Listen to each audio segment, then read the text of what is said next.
Hello Mak, ni Lisa ni. Mak sihat ke kat rumah tu? Hello? Ya Lisa. Mak sihat je dekat rumah ni. Lisa dah makan? Dah Mak, Lisa dah makan dah. Mak, Lisa nak cakap sikit ni. Lisa ada masalah tak cukup kuota data lah untuk kelas online. Bila masuk kelas je, akan sekat-sekat dan akan terkeluar daripada kelas online tu. Lisa rasa kelas online ni guna banyak data internet lah Mak. Lah, ya ke Lisa? Okey, tak apalah Lisa. Nanti Mak tambah duit untuk Lisa beli kuota data tambahan. Ya? Baiklah Mak, kalau macam tu, nanti Lisa telefon Mak lagi ya sebab Lisa ada aktiviti koko lagi ni Mak. Bye Mak. Kalau macam tu, nanti Mak call balik, okey? Bye Lisa.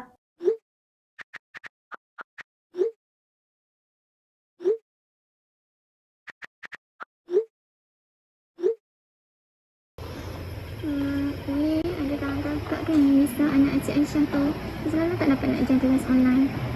Selalu ada masalah data internet. Umi boleh tolong dia tak? Hello, ya ke? Tak apa, nanti Umi cuba tanya Cik Aisyah. Assalamualaikum Puan Aisyah. Ni saya Umi Alia. Waalaikumsalam Puan. Ya saya. Sebenarnya saya ada benda nak tanya Puan ni. Ya silakan. Tadi Ali bagi tahu saya yang Lisa dengan Puan ada masalah berkaitan kewangan. Betul ke? Kalau betul boleh Puan jelaskan? Ya, betul lah apa yang dia cakapkan tu. Saya ada sedikit masalah kewangan lepas diberhentikan sejak bulan Jun yang lalu. Pendapatan sedia ada saya tak cukup nak menanggung keperluan saya 5 beranak.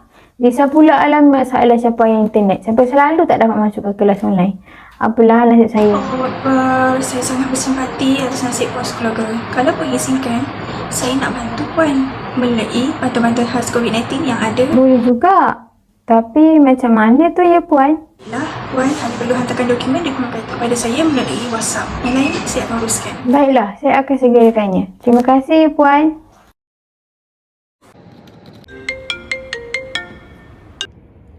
Assalamualaikum Cik Anis. Boleh saya bertanya sedikit tentang bantuan COVID-19? Waalaikumsalam. Ya, boleh Puan. Begini, sebenarnya saya ada seorang kawan yang telah mengalami masalah dari segi kewangan. Kawan saya ini sudah diberhentikan kerja dan tiada pendapatan sejak bulan Jun tahun ini. Disebabkan tiada pendapatan yang stabil, dia tak mampu menampung perbelanjaan anak sulungnya yang merupakan seorang pelajar universiti. Okey, sekarang macam ni Puan. Puan boleh hantarkan detail pemohon kepada kami untuk kami uruskan. Nanti kami akan call pihak Tuan dalam masa terdekat. Baiklah, terima kasih Cik Anis.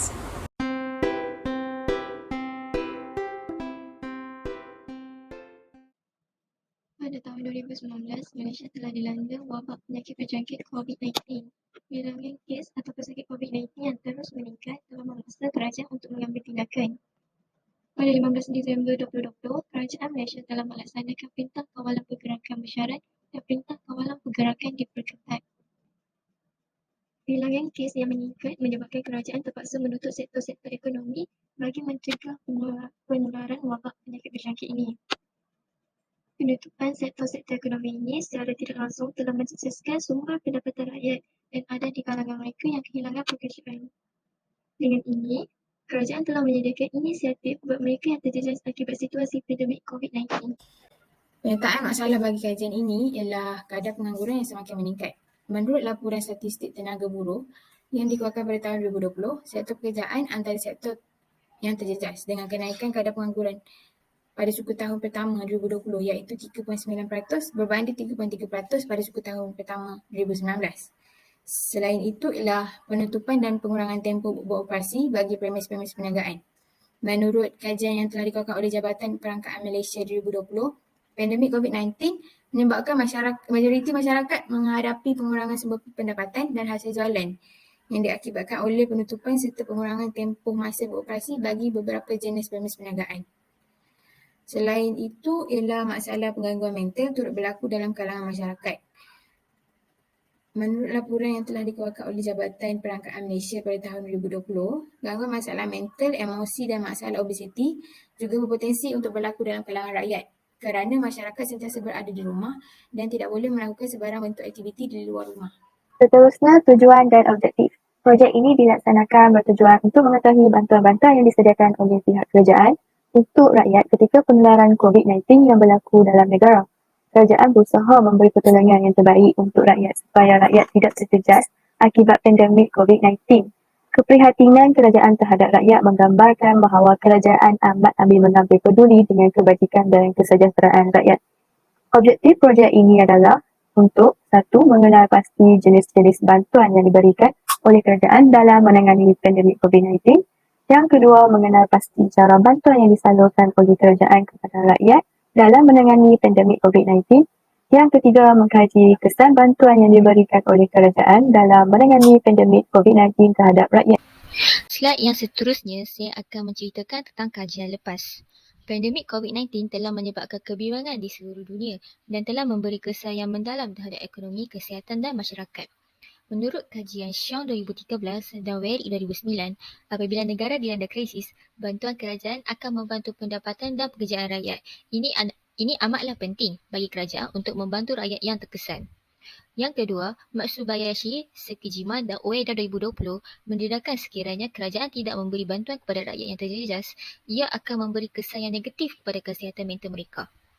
Jelaslah bahawa peranan kerajaan bertanggungjawab dalam menyediakan bantuan agar keperluan asas rakyat terjamin walaupun negara sedang menghadapi ketegangan termasuklah dalam wabak pandemik ini. Yang ketiga, berdasarkan pengumpulan maklumat dan kajian oleh Talha 2020, kelompok masyarakat yang terjejas dalam pandemik yang melanda Malaysia adalah mereka yang bekerja sebagai pedagang, majikan dan pekerja swasta dan kerajaan nelayan dan petani. Kelompok-kelompok ini terkesan kerana perintah kawalan pergerakan menyebabkan mereka kehilangan sumber pendapatan dan pekerjaan. Akhir sekali, menurut kajian Nurul Adillah Hasbullah 2020 dan Asma' A. B. Rahman 2020, dibuktikan daripada hasil tinjauan yang dijalankan oleh DOSM 2020 yang melibatkan seramai 41,386 responden. Mereka mengulas bahawa sokongan prihatin dan bantuan daripada kerajaan adalah berkesan dalam mengurangkan beban mereka sewaktu pandemik yang melanda ini. Rangsangan ekonomi kerajaan diperkukuhkan lagi dengan kenyataan Perdana Menteri bahawa bantuan yang diberi telah meringankan beban aliran tunai kira-kira 11 juta rakyat Malaysia dan menolong lebih 24 juta pekerjaan. Seterusnya, saya akan membincangkan metodologi kajian. Metodologi kajian didefinisikan sebagai kaedah atau teknik mereka bentuk, mengumpul, menganalisis data supaya dapat menghasilkan bukti yang boleh menyokong sesuatu kajian. Pada dasarnya, metodologi menggunakan dua kaedah, iaitu kaedah kuantitatif dan kaedah kualitatif. Namun begitu, pengkaji telah bersetuju untuk menggunakan kaedah kualitatif kerana sangat bersesuaian dengan objektif yang dibentuk, iaitu untuk mengenal pasti jenis bantuan, cara bantuan disampaikan dan kesan pemberian bantuan oleh kerajaan terhadap rakyat setelah pandemik COVID-19 melanda di negara ini. Kaedah kualitatif merujuk kepada kaedah yang mengkaji tentang persoalan yang biasanya melibatkan pertanyaan seperti bagaimana, apa dan mengapa tanpa melibatkan pengiraan ataupun statistik. Bagi kajian ini, pengkaji telah menjalankan penyelidikan melalui internet.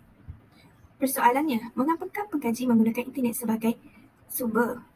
Hal ini dikatakan demikian kerana situasi pandemik COVID-19 di negara ini tidak memberi ruang untuk pengkaji menjalankan kajian secara bersemuka ataupun kajian lapangan. Terdapat beberapa kelebihan penyelidikan melalui internet, iaitu data mudah diakses, menjimatkan masa dan kos. Namun begitu, masih terdapat risiko-risiko penggunaan internet sebagai sumber.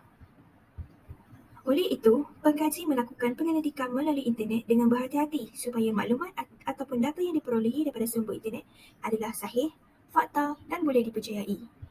Oleh itu, boleh disimpulkan bahawa hasil kajian yang menggunakan kaedah kualitatif sangatlah jelas bagi menunjukkan gambaran sepenuhnya ataupun merumuskan sepenuhnya tentang kajian yang dibuat. Poin 1, jenis bantuan. Terdapat dua jenis bantuan yang telah dikenal pasti dalam kajian ini.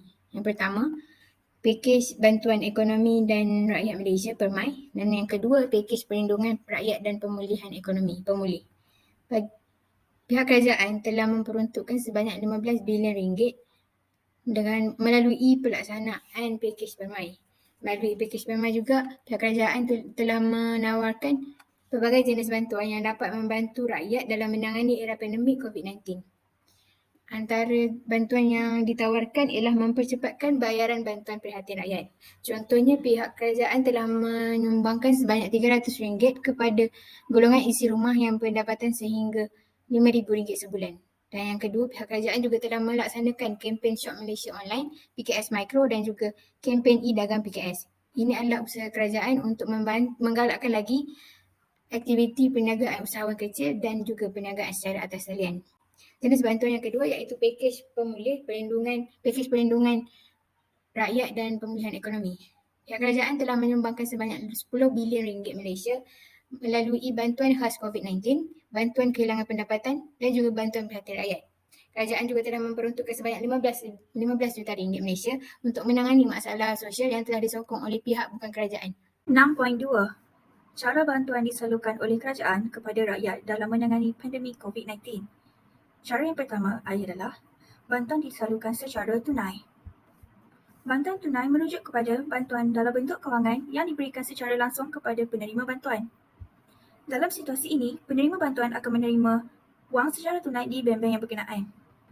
Terdapat dua cara bantuan tunai disalurkan kepada penerima, iaitu secara one-off dan secara berperingkat.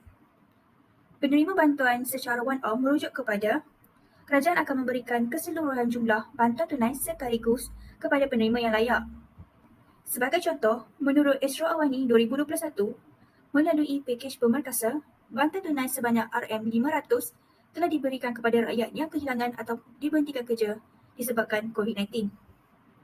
Dan tambahan RM500 Malaysia kepada penerima BPR ataupun bantuan prihatin rakyat bagi rakyat yang berpendapatan kurang daripada RM1,000 Malaysia. Seterusnya, bantuan tunai secara berperingkat merujuk kepada pembayaran tunai di bank setiap beberapa bulan. Sebagai contoh, penerima bantuan khas COVID-19 ataupun penerima BKC akan menerima duit secara tunai di bank secara berperingkat ataupun mengikut bulan. Iaitu, pada bulan Ogos dan November, penerima bantuan ini akan menerima wang sebanyak RM500 Malaysia dan RM300 Malaysia pada bulan Disember. Cara yang kedua ialah bantuan disalurkan secara atas talian. Bantuan secara atas talian merujuk kepada bantuan kerajaan yang disalurkan terus ke dalam akaun penerima. Sebagai contoh, menurut bernama 2020, melalui pakej rangsangan ekonomi prihatin rakyat ataupun Prihatin, kerajaan telah menawarkan bantuan kewangan sebanyak RM200 Malaysia secara sekali bayar ataupun one-off kepada semua pelajar IPT, termasuk IPTA dan IPTS, Politeknik, matrikulasi, kolej dan pelajar tingkatan 6. Bantuan ini telah disalurkan secara terus ke dalam akaun pelajar bagi meringankan beban mereka semasa pandemik COVID-19 berlaku di negara ini. Cara bantuan COVID-19 disampaikan. Seterusnya, yang ketiga, perwakilan. Bantuan secara sumbangan barangan makanan turut diberikan oleh kerajaan. Contohnya seperti program Baku Prihatin Negara 2021. Agihan baku makanan telah diberikan kepada golongan rakyat yang terjejas dan tidak bekerja disebabkan oleh wabak COVID-19. Menerusi program ini, rakyat yang akan menerima bantuan barangan keperluan ini dan bantuan ini akan disalurkan oleh sukarelawan Skuad Prihatin Negara. Yang keempat, dari segi perubatan, bantuan secara kesihatan telah juga diberikan oleh kerajaan. Skim peduli kesihatan iaitu PEKRB40 bertujuan untuk menampung keperluan golongan berpendapatan rendah dengan memberi saringan kesihatan dan bantuan alat perubatan secara percuma. Program vaksinasi bergerak prihatin juga turut dijalankan oleh kerajaan. Program ini untuk memastikan rakyat yang tidak mampu bergerak ke pusat atau dewan vaksinasi untuk mendapatkan akses kepada vaksin COVID-19. Seterusnya, kesan bantuan. Terdapat dua kesan bantuan yang diperolehi dalam projek ini iaitu meringankan beban rakyat dan kesihatan rakyat terjamin. Yang pertama, meringankan beban rakyat.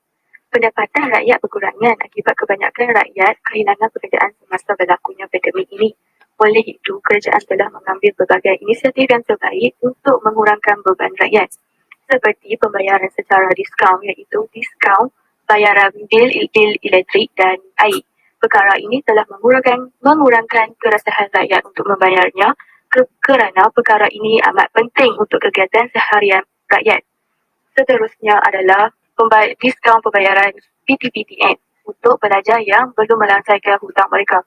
Peruntukan bantuan kerajaan kepada rakyat dalam mengurangkan tekanan rakyat dalam menghadapi cabaran-cabaran penularan wabak COVID-19 yang belum dapat kita lihat kesudahannya lagi. Kesihatan rakyat terjamin. Rakyat telah menerima suntikan vaksin bagi menguatkan lagi imuniti dalam membentuk antibodi yang kuat. Dan ini adalah untuk mencegah daripada dijangkiti oleh wabak COVID-19 dengan mudah. Pemberian vaksin adalah secara percuma dan tidak dikenakan sebarang bayaran ataupun syarat, dan ianya diberikan kepada seluruh rakyat Malaysia.